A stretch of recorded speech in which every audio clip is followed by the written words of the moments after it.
молбозори шаҳри Исфара. гӯспандҳои тӯӣ 2000 сомон. бурафтем. мардуми Исфара бисёртар ба чорводорӣ ва ба паррандапарварӣ машғул мебошанд. ҳар ҳафта рӯзи якшанбе молбозори шаҳри Исфара пур аз одам мешавад. 60-70% мардуми мо дар хонаашон мурғ, хурус ё ки гӯсфанду говро парвариш мекунанд.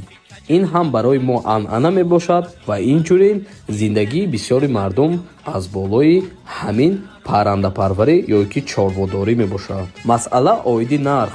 масалан харгӯшҳо бошанд аз 20 сомонӣ то 150 сомонӣ. хурус ва мурғҳо аз 30 сомонӣ оғоз мешавад, қариб ки то 110 сомонӣ нарх дорад.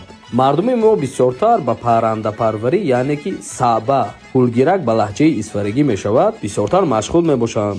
саъба яъне ки пулгирак аз рӯи намудҳояш нархҳои худро дорад.